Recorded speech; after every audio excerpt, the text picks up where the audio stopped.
أشواق وأزدان هذه يا قد سرت للسعد في أمل تروي الجمال الله العظيم استغفر الله العظيم استغفر الله العظيم الذي لا إله إلا هو الحي القيوم وأتوب إليه بنية القبول وتمام كل سول ومامول إلى حضرة سيدنا الرسول صلى الله عليه وسلم وعلى آله وصحبه الكرام، خصوصا إلى سيدتنا خديجة الكبرى أم المؤمنين وسيد الشيخ عبد القادر الجلاني وسيد الشيخ سمان المدني وسيد الشيخ محمد أرشد بن عبد الله البنجري وسيد الشيخ محمد زين بن عبد الغني سكنفل من شيخنا ومعلمنا ووالدنا وأمهاتنا وذوي الحقوق علينا أجمعين، وإلى أرواح أموات المؤمنين والمؤمنات والمسلمين والمسلمات أن الله تعالى يعلي درجاتهم في الجنة ويعيد علينا وعلى ذرياتنا أجمعين من بركاتهم وأنوارهم وأسرارهم وعلومهم ونفحاتهم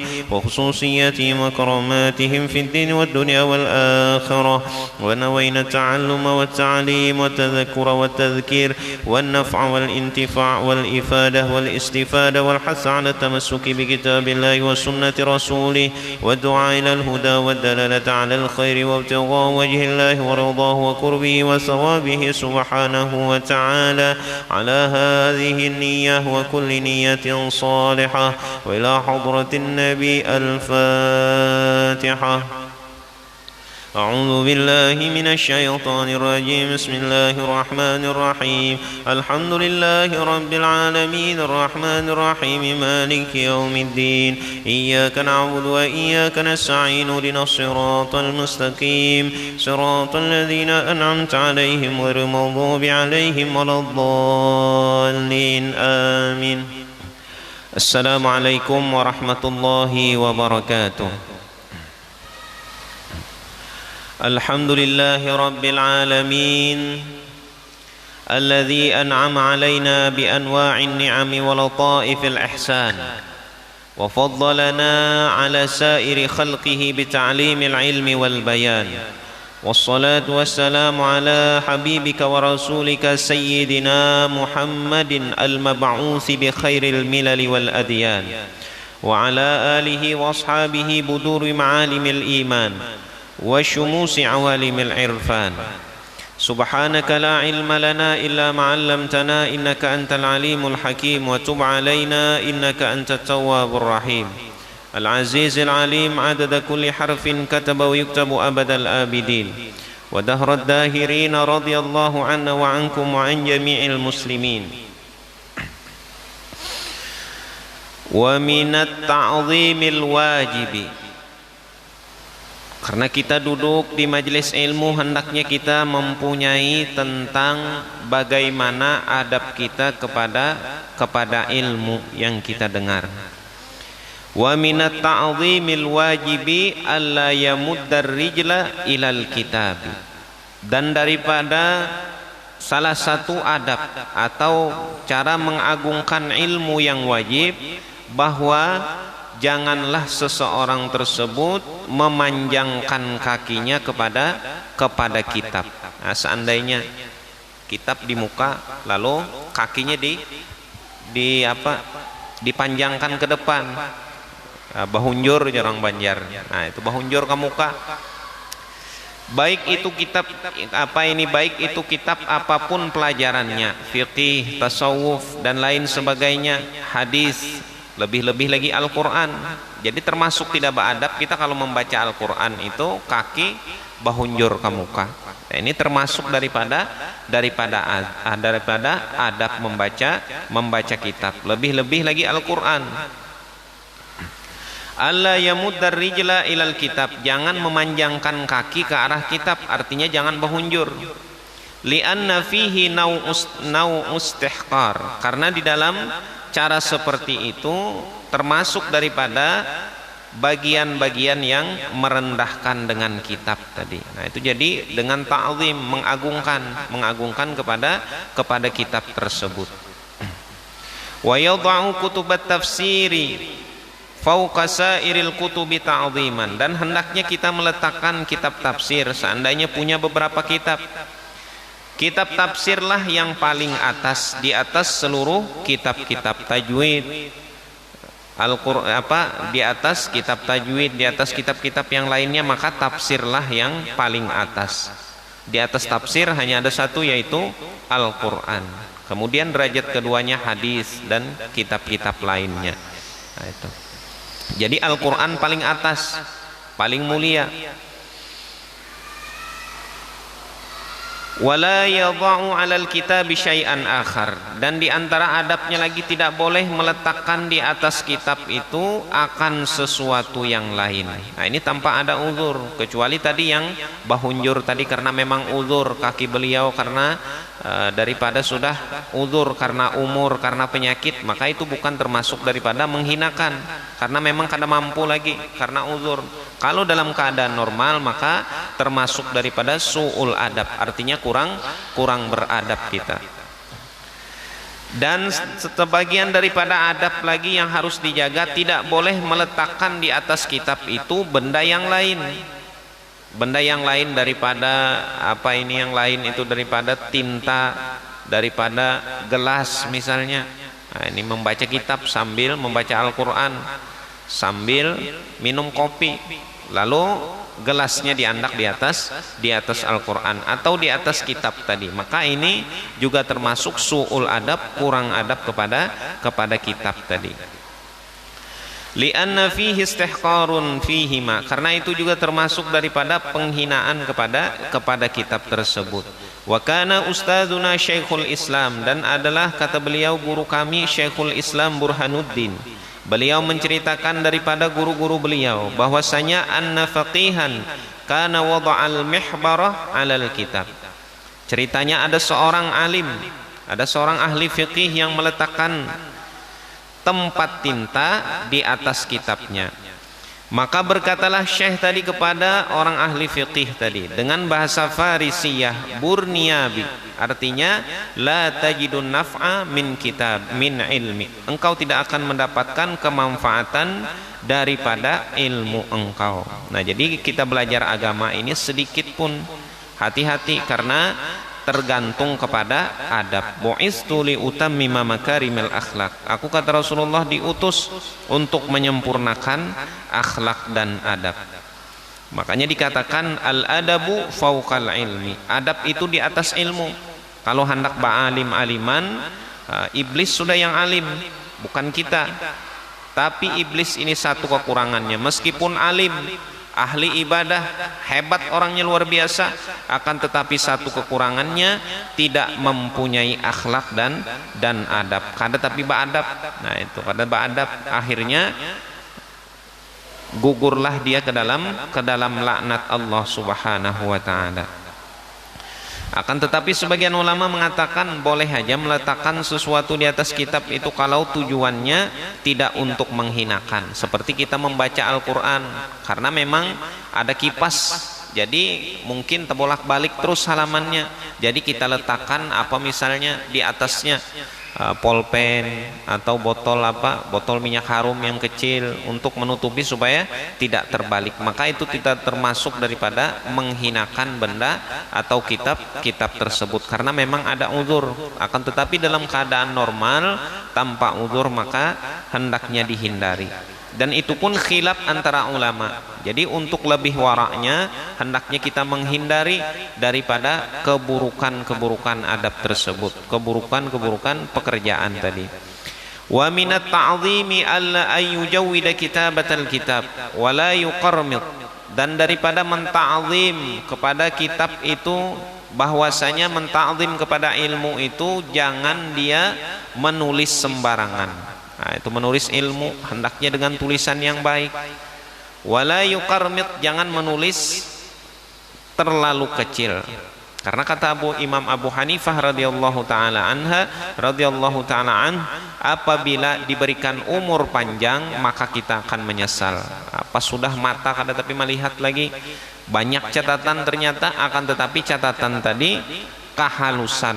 Lalu kadang-kadang membaca, nah itu artinya kadang-kadang diambil manfaat daripada tulisan-tulisan kita tadi. Padahal banyak faidah yang tertulis di dalam buku kita tadi. Akan tetapi tidak bisa dibaca. Kenapa? Karena tulisannya terlalu kecil. Wa min ta'zimil ilmi ta'zimus syuraka wa man yata'allamu minhu. Dan daripada mengagungkan ilmu adalah mengagungkan kawan-kawan yang sama-sama duduk di tempat itu. Artinya saling menghormati, tidak saling mencela, tidak saling menghina satu sama yang lain. Wa tamalluku mazmumun illa fi talabil ilmi. Dan berkasih-kasihan itu tercela, kata beliau, kecuali pada menuntut ilmu. Maka disuruhlah ketika menuntut ilmu itu saling menyayangi, saling berkasih-kasihan itu. Karena ini daripada sifat imam, sifat daripada Syekh Samman Al-Madani rahimahullahu taala, suka kepada orang yang menuntut ilmu, cinta dan ketujuh kepada orang yang menuntut ilmu. Berkhadam sidin, hakun membantu orang yang duduk di dalam majelis ilmu. Artinya tidak sombong, tidak malu, kada hakun bakawan dengan orang yang menuntut ilmu. Itu adalah sifat yang tercela tadi.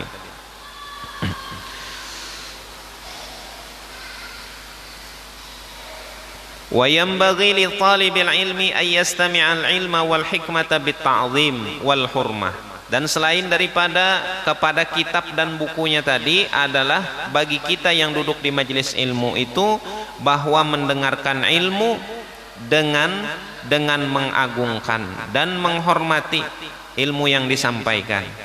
Nah, ilmu dan hikmah yang kita dengar kita hormati. Qala Mujahidun, Imam Al-Mujahid berkata, al-hikmatu hiyal Qur'an wal ilmu wal fiqh. Arti daripada hikmah ialah Al-Qur'an, ilmu dan fiqih. Artinya masalah-masalah yang kita dengar kita hormati, kita agungkan.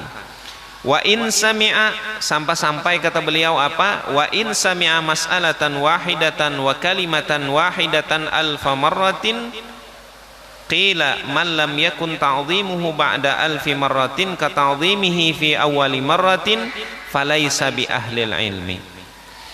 Kata beliau, meskipun kita mendengar satu masalah atau satu kalimat 1000 kali terulang-ulang, akan tetapi hendaknya adab kita tetap kita perhatikan.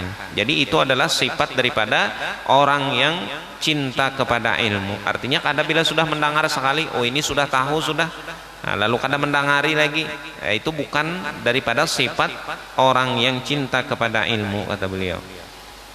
Man lam yakun ta'zimuhu ba'da alfi marratin ka ta'zimihi fi awali marratin falaysa bi ahlil ilmi. Daripada sifat ahlul ilmi itu mendengar sesudah 1000 kali sama seperti awal kali mendengar. Artinya tidak pernah kenyang. Kalau mendengar masalah nih, oh itu aja sudah pernah mendengar, lalu kada didengarkan lagi, atau oh itu aja masalahnya terulang-ulang, lalu kada diagungkan lagi, maka kata beliau itu bukanlah daripada sifat ahlul ilmi. Sifat ahlul ilmi itu mengagungkan ilmu. Li'annal ilma mu'azzamun wa musyarrafun fi jami'il ahwal. Karena ilmu, kata beliau, diagungkan dan dimuliakan pada seluruh keadaannya. Bagaimanapun selalu dimuliakan. Wal awqat, dan seluruh waktu. Dan wala tafawuta baina waqtin wa waqtin akhar. Tidak ada perbedaan antara satu waktu dan satu waktu yang lainnya. Jadi tetap kita mengagungkan meskipun masalah itu pernah kita dengarkan. Jadi dari siapapun masalah itu, kalaupun itu merupakan ilmu, maka kita dengarkan dengan baik. Itu adalah sifat ahlul ilmi, mengambil ilmu dari seseorang. Bagaimanapun posisinya, yang penting ilmu itu adalah ilmu yang bermanfaat. Apalagi dari sebuah majelis, meskipun terulang berkali-kali, maka hendaknya selalu kita perhatikan, jangan sampai ada di hati kita perasaan menyepelekan terhadap ilmu itu supaya manfaat. Meskipun sama-sama dapat tadi, tapi satunya manfaat, satunya tidak manfaat. Daripada manfaat ilmu itu adalah mudah mengamalkan dengan ilmu.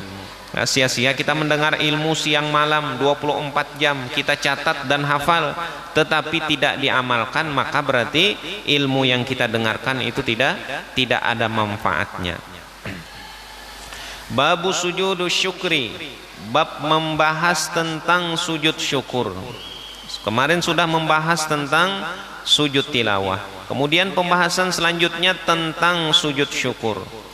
Tusannu kharijas shalah, disunnahkan sujud syukur ini di luar salat.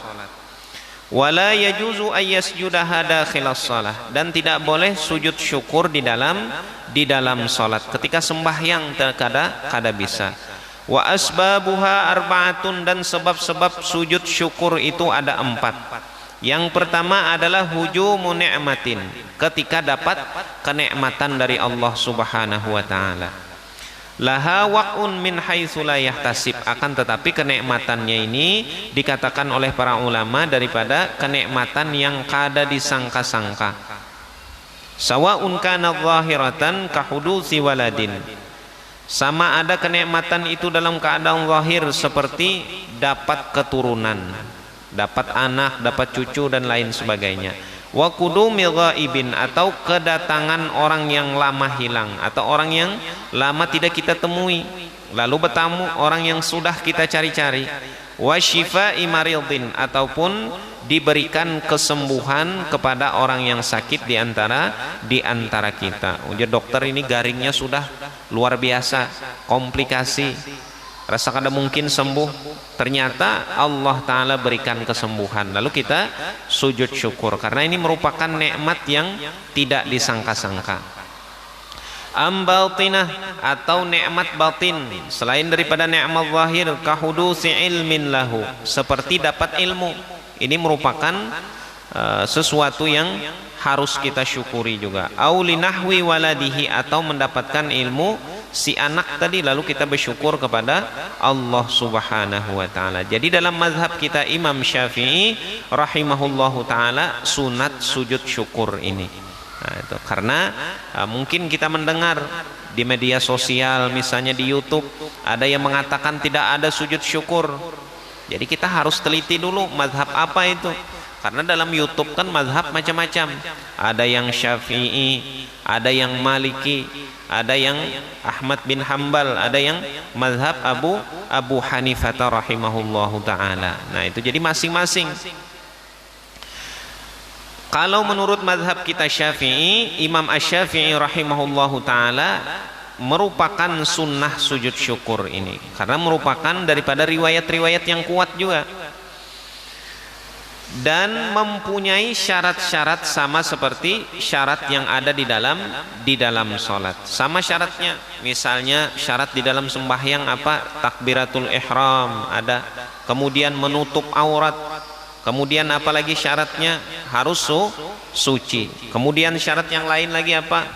Selain suci adalah menghadap kiblat dan salam, ada, selesai sujud syukur tadi. Itu menurut mazhab kita Imam Syafi'i rahimahullahu taala. Karena ada mazhab lain yang mengatakan ada juga sujud syukur, akan tetapi tidak ada syarat-syarat seperti itu. Seperti Imam Daud Al-Zahiri dan sebagian mazhab Imam Hambali rahimahumullahu taala. Tidak perlu, kata beliau, syaratnya seperti dalam salat. Jadi kalau kita melihat orang sujud syukur kadang menggunakan syarat di dalam mazhab Syafi'i, baik sangka aja kita, mungkin sidin mazhabnya apa? Mazhab yang lain daripada mazhab Syafi'i. Misalnya sujud syukur dalam keadaan apa ini? Dalam keadaan tidak berwudu, kadang menghadap kiblat. Jadi itu urusan orang. Biar aja, kalau kita selama masih bisa mengikut mazhab Syafi'i, jangan pindah mazhab lain dulu. Nah, itu jadi menghormati daripada mazhab Syafi'i dan mazhab daripada orang tua kita, daripada salafus saleh, salafunas salihun, orang-orang saleh yang terdahulu dari kita. Nah, itu adalah menghormati mereka, mazhab mereka Syafi'i kita umpati. Nah, itu karena merupakan ada madat juga pertolongan daripada salafus saleh itu kalau kita menghormati mazhab yang sudah dianut oleh mereka tadi. Jadi kita umpat mazhab Syafi'i, sujud syukur kalau dapat nikmat Apa syarat-syaratnya? Berwudu, menghadap kiblat, hanya bertakbiratul ihram, menutup aurat, lalu sujud kita sekali, kemudian assalamualaikum warahmatullah. Sama seperti itu, seperti sujud di dalam salat. Wa ma'na hujumin ni'mah, dan makna dapat nikmat itu adalah tajaddudu wuqu'iha, baru mendapatkan nikmat itu. Wa in tawaqqa'aha, meskipun nikmatnya kalau diprediksi sudah. Nah, meskipun diprediksi tadi mungkin ini orang yang dicari selama ini, insya Allah ujar janjinya datang hari ini membayar hutang. Lalu ketika orang tadi bayar hutang, kita senang luar biasa, sujud syukur. Nah, ini namanya tajaddudu wuqu'iha. Wa in tawaqqa'aha, meskipun sudah diprediksi, karena apa? Sujud syukur. Maka tidak termasuk daripada nikmat yang baru ini adalah nikmat yang terus menerus seperti kesehatan. Menurut pendapat daripada Imam Mazhab Syafi'i rahimahullahu ta'ala, maka tidak disunnahkan sujud syukur, karena habis waktu kita sujud terus kesehatan, diberikan Allah kesehatan sujud, maka kesehatan ini sejam ada terus gitu. Jadi kadang awamun kita sujud terus sujud, kemudian diberikan Allah napas sujud, diberikan Allah Ta'ala rasa memakan makanan sujud pula. Nah, ini bukan itu yang dimaksud. Jadi nikmat ini adalah nikmat yang nikmat yang baru terjadi. Fala yusannu lahas sujud, maka tidak disunnatkan sujud untuk nikmat yang terus menerus. Atau misalnya ada juga kita dihindarkan Allah Ta'ala dari bala musibah. Naudzubillah, misalnya tabrakan orang di samping kita dalam keadaan yang parah luar biasa, ternyata kita diselamatkan oleh Allah. Maka di saat seperti itu sunnah bagi kita sujud syukur. Cuma dilihat dulu. Nah, itu ada yang dapat nikmat. Kalau dapat nikmat ini boleh langsung sujud kita meskipun ada orang di sana. Akan tetapi bila kita selamat daripada musibah atau naudzubillah nang di samping kita meninggal, jangan kita sujud di situ. Karena dikira ada urusan apa kita lawan orang itu. Oh, jadinya musuhnya berarti ini. Berarti kita ini baisi hasad lawan orang itu, sehingga ketika yang lain tadi kena musibah kita sujud. Nah, ini jadi bila Allah hindarkan kita dari musibah, sujudnya di tempat yang lain, jangan di situ. Kanajatin min hadmin aw gharqin, seperti diselamatkan daripada keruntuhan atau tenggelam atau kejadian-kejadian yang tidak disangka. Nang di samping kita tadi luar biasa keadaannya sekarat, kita selamat, jadi kita disuruh sujud syukur dalam keadaan seperti itu.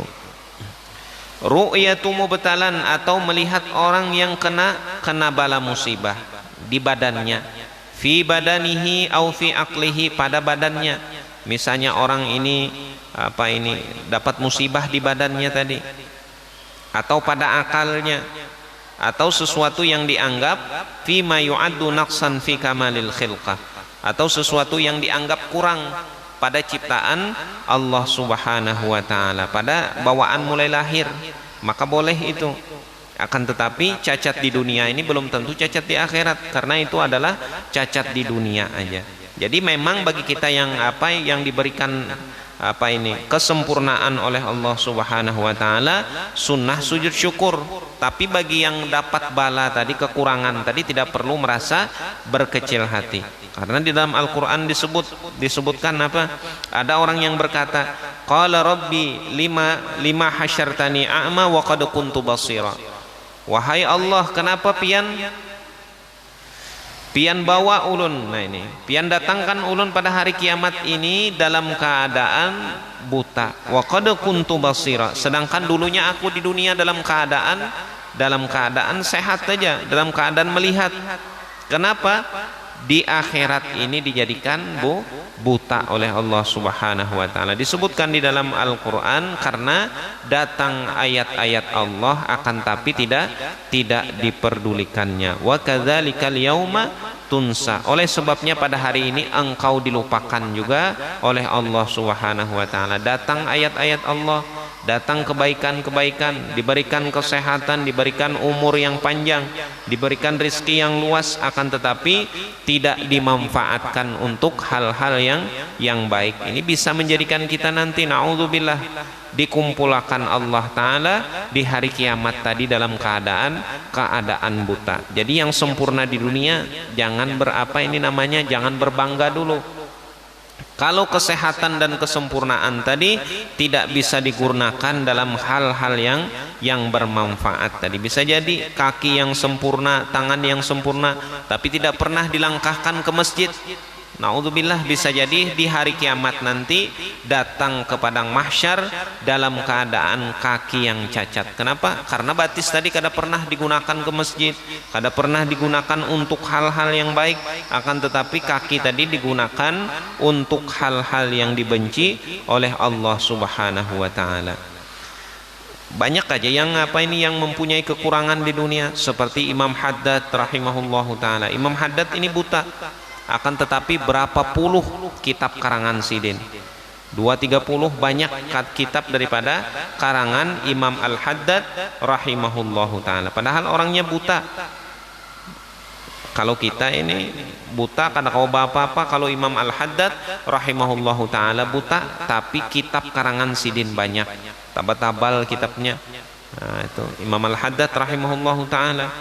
Sahabat Nabi Abdullah bin Ummi Maktum buta juga, akan tetapi orang yang dicintai oleh Rasulullah, menjadi muadzin bagi Rasulullah sallallahu alaihi wasallam, muadzin pertama pada salat subuh.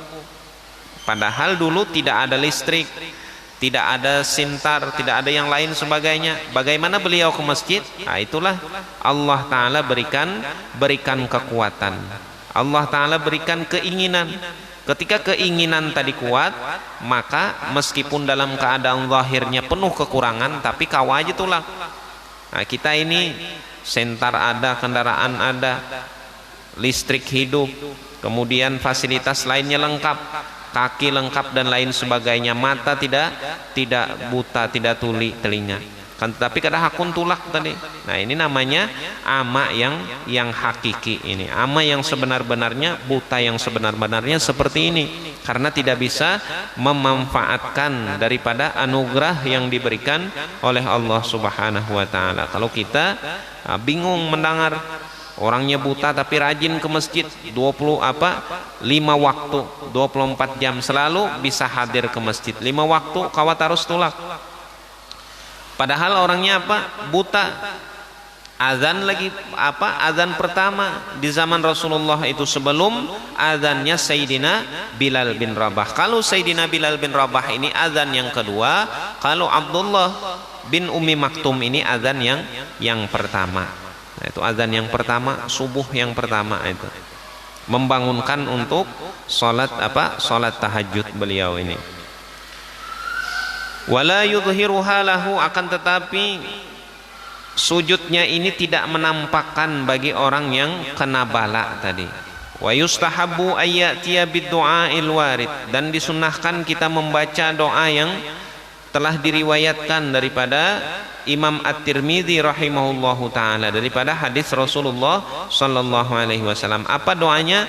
Alhamdulillahilladzi afani mimma batalaka bih wa faddalani ala katsirin mimman khalaqa tafdila. Itu doa alhamdulillahilladzi faddalani, atau bisa seperti itu, alhamdulillahilladzi faddalani ala katsirin mimman khalaqta tafdila. Ini doa ketika melihat orang yang diberikan cacat oleh Allah. Jadi kita berdoa artinya bersyukur diberikan kesempurnaan oleh Allah Subhanahu wa taala. Bersyukur jadi disyukuri. Kalau keluar syukur di mulut ini artinya bisa-bisa kita memanfaatkannya. Jangan sampai nikmat yang Allah berikan kada mampu kita gunakan sebaik mungkin kepada Allah Subhanahu wa taala. Dan bacaan itu wala yusmi'uhu iyyahu, tidak boleh diperdengarkan kepada orang tersebut. Jadi sujudnya jangan dilihat orang, kemudian bacaan tadi jangan kedengaran orang. Karena ini kita bersyukur dalam hati kita. Kemudian ru'yatu fasiqin mutajahirin bifisqihi, dan melihat orang fasik yang biasa menampakkan dengan kefasikannya. Orang ini suka mengerjakan dosa secara terang-terangan, kemudian dia mendapatkan bala. Lalu di sini disebutkan maka kita pun boleh sujud syukur, bersyukur kita kepada Allah bahwa orang yang senantiasa ini menampakkan kerusakan di muka bumi ini dihancurkan oleh Allah Subhanahu wa taala. Jadi kita tegas ada tempatnya, lembut ada tempatnya. Jadi jangan sampai salah mengartikan lembut terus ditindas orang tetap lembut. Nah itu. Jadi Nabi aja, Nabi ada tempatnya, Nabi mengalah. Akan tetapi ketika ada syariat untuk turun perang, maka Rasulullah menjadi panglima. Turun langsung Nabi Muhammad sallallahu alaihi wasallam. Jangan semuanya ditindas diam. Nah itu. Umat dihancurkan diam kita. Nah ini disebutkan oleh disebutkan oleh ulama, as-sakitu 'anil haqqi, orang yang diam ketika hak dihancurkan itu fahuwa iblis, fahuwa syaitanun akhras, maka dia adalah setan yang bisu. Jadi kita sama itu. Bisu berarti kita seperti setan yang bisu. Kebaikan diinjak-injak kita berdiam, ada waktunya. Waktu berdiam ada waktunya, akan tetapi waktu menegakkan kebaikan, amar ma'ruf nahi mungkar, ada waktunya pula. Sebutkan dalam Al-Quran, kuntum khaira ummatin ukhrijat linnas ta'muruna bil ma'rufi wa tanhauna 'anil munkar wa tu'minuna billah. Kuntum khaira ummatin ukhrijat linnas, kalian adalah umat terbaik yang Allah bangkitkan. Dengan syarat tadi, ta'muruna bil ma'ruf, saling menyuruh dalam keadaan kebaikan, wa tanhauna 'anil munkar, dan mencegah kemungkaran. Itu merupakan syarat kita menjadi umat yang baik di hadapan Allah Subhanahu wa taala. Jangan sabar terus. Naudzubillah, ini sabar terus. Istri membuka aurat sabar. Nah, itu ada kaitannya, ada aturannya. Anak mengerjakan kemungkaran ditegur, tidak boleh sabar dan sabar. Jadi ada aturan di dalam Islam tadi. Babu sholatin nafilati, bab menjelaskan salat sunnah. Aqsamun nawafili salasatun, bagian-bagian salat sunnah itu ada 3. Yang pertama adalah nafilatun muaqqatatun, sunnah yang mempunyai waktu. Kat tarawihi wal witri, seperti salat tarawih dan witir. Nah, ini merupakan sembahyang sunat yang mempunyai waktu, seperti tarawih, seperti witir. Kemudian lagi ada namanya nafilatun dzatu sababin, salat sunat yang mempunyai sebab. Sebabnya ada 3. Bisa sebab terdahulu, kasunnatil tawab, seperti salat sunat tawab. Jadi tawab berdahulu hanya sembahyang sunat. Wa tahiyatil masjid, dan salat tahiyatul masjid. Terdahulu masuk masjid kalau kita hanya sembahyang sunat. Ini sebab terdahulu ngarannya. Wa sunnatil wudu, dan salat sunnah wudu. Berdahulu berwudu dulu. Tuntung baudu, hanya ada salat sunnahnya. Ini namanya sebabnya terdahulu. Maka ini disebut dengan sababun mutaqaddimun, sebab yang terdahulu di dalam salat sunnah tadi. Jadi insyaallah nanti akan dibahas tentang salat sunnah. Ada yang sebabnya terdahulu, ada yang sebabnya tapa imbai, ada yang sebabnya tadudi. Nah, itu seperti sembahyang sunnah istikharah. Berdahulu kita sembahyangnya dulu, hanya badudi memilih, diberikan pilihan oleh Allah Subhanahu wa taala. Wasababun muqarinun, wallahu a'lam bissawab. Al-Fatihah. A'udzu billahi minasyaitonir rajim. Bismillahirrahmanirrahim. Alhamdulillahirabbil alamin, arrahmanir rahim, maliki yaumiddin. Iyyaka na'budu wa iyyaka nasta'in. Ihdinas siratal mustaqim, siratal ladzina an'amta 'alaihim ghairil maghdubi 'alaihim waladdallin. Amin. Amin ya rabbal alamin. Bismillahirrahmanirrahim. Alhamdulillahirabbil alamin, wassalatu wassalamu ala asyrafil anbiya'i wal mursalin sayyidina wa maulana Muhammadin wa ala alihi wa sahbihi أجمعين. اللهم انفعنا بما علمتنا وعلمنا ما ينفعنا وزدنا علما. وصلى الله على سيدنا محمد وعلى آله وصحبه وسلم. والله سبحان ربك رب العزة عما يصفون وسلام على المرسلين والحمد لله رب العالمين. سبحانك اللهم وبحمدك أشهد أن لا إله إلا أنت أستغفرك وأتوب إليك. هذه يا قد سرت للسعد